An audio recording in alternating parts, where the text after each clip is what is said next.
నమస్తే. Pioneer polar అనే survey ఒకటి ఏపీలో చేశారు. అయితే దీనివల్ల ఎవరు గెలుస్తున్నారు, ఎవరు ఓడిపోతున్నారు అనేది మనకు వివరించడానికి ప్రముఖ రాజకీయ విశ్లేషకులు అంకంరావు గారు ఉన్నారు. ఆయన అడిగి తెలుసుకుందాం. నమస్తే సార్. నమస్తే అండి. సార్, ప్రస్తుతం ఇప్పుడు చాలా సర్వేలు వచ్చినాయి. ఇప్పుడు మళ్ళీ పైనీర్ పోలార్ అని చెప్పేసి ఇంకో సర్వే వచ్చింది. దీనివల్ల ఎవరైనా గెలిచే అవకాశం ఉంది అని చెప్తున్నారు. అలాగే దీనివల్ల ఏమైనా సమీకరణాలు మారే అవకాశం ఉందా ఏపీ రాజకీయాల్లో? అంటే ఇప్పటి వరకు ఇది 13వది. ఈ 13లో వాళ్ళకు అనుకూలంగా ఉన్నటువంటి ఒకే ఒక్క సర్వే తప్ప మిగిలిన 12 కూడా తెలుగుదేశం పార్టీ జనసేన కూటమి గెలుస్తుందని చెప్పి చాలా స్పష్టంగా చెప్పడం కూడా జరిగింది. ఇది ప్రజల నాడి ఈరోజు ఎలా ఉంది అంటే, గతంలో చూసుకుంటూ ఉంటే కొంత తెలుగుదేశం పార్టీ కష్టకాలంలో ఉన్నమాట వాస్తవం. వైఎస్ఆర్సీపీ పార్టీ కొంచెం గట్టిగానే ఉందని చెప్పని భ్రమలు కల్పించే విధంగానే చాలా వరకు వైఎస్ఆర్సీపీ పార్టీ తిరిగి ఏదో విధంగా అధికారం నిలబెట్టుకుంటుందని చెప్పని 2021 డిసెంబర్ వరకు కూడా ప్రజలను నమ్మించడం కూడా జరిగింది. సరే, వాళ్ళ ప్రజాభిప్రాయం బహిర్గతంగా ఈ సందర్భాలు కూడా వ్యక్తం కాలేదు. స్థానిక సంస్థల్లో జరిగినటువంటి విధ్వంసం చూసిన తర్వాత ప్రజలు కూడా రేపొద్దున అసలు ఎన్నికలు సజావుగా జరుగుతాయా లేదా అనే అభిప్రాయంతో కూడా, అంటే ప్రజలను ఒక భయభ్రాంతులను గురి చేశారు. ఆ భయభ్రాంతులు ఎందుకు గురి చేశారంటే, ముందస్తు వ్యూహంలో భాగంగానే రేపు ఎన్నికలు కూడా ఇలానే చేస్తాము, ఒళ్ళు దగ్గర పెట్టుకోండి అని చెప్పిన ఒక హెచ్చరికలాగా వాళ్ళు ప్రయత్నం చేశారు.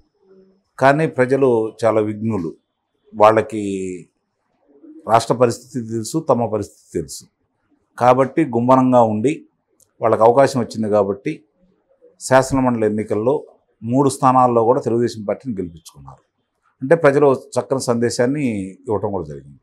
ఆ తర్వాత జరిగిన మహానాడు కావచ్చు, ఇవన్నీ కూడా జనాలకి అంటే వాళ్ళ అభిప్రాయం వ్యక్తపరిచే ధైర్యం ప్రజలు కూడా ముందు రావడం కూడా జరిగింది. గతంలో ప్రజలు రాలేదు, వాళ్ళకంటే కూడా తెలుగుదేశం పార్టీ నాయకులు కూడా ముందుకు రాలేదు.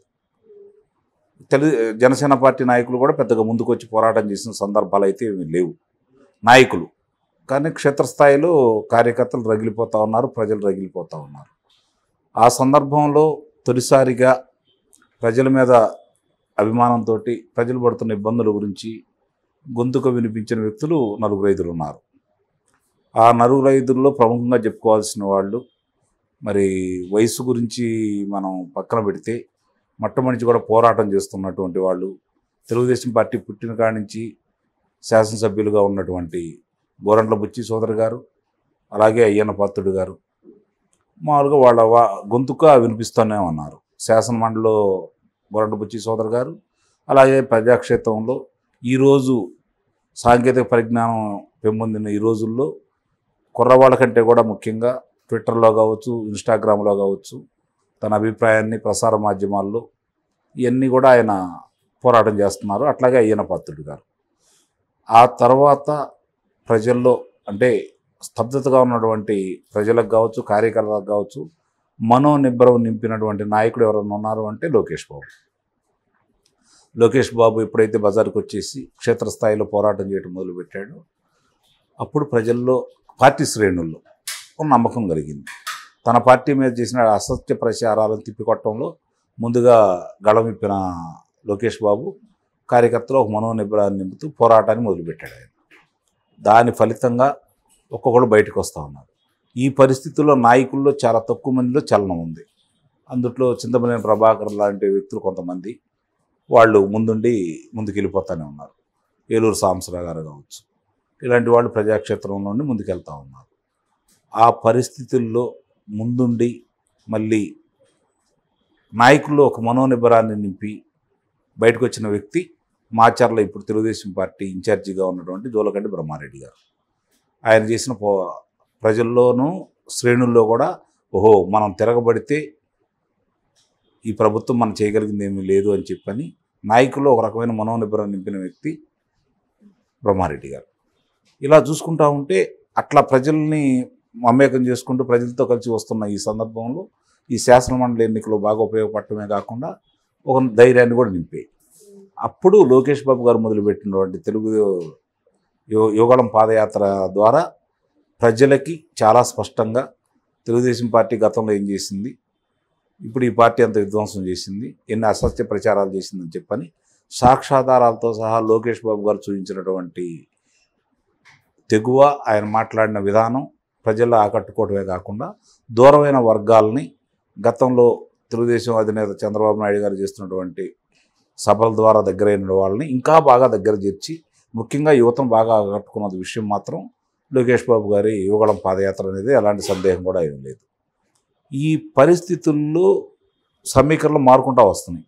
ఇవే సర్వేలు గతంలో చూపించినప్పుడు 22 లోక్సభ స్థానాలు, అలాగే తిరిగి మళ్ళీ 130 నుంచి 135 స్థానాలు వస్తాయి అని చెప్పని వైఎస్ఆర్సీపీ పార్టీకి సూచించుకుంటూ వస్తూ ఉన్నాయి.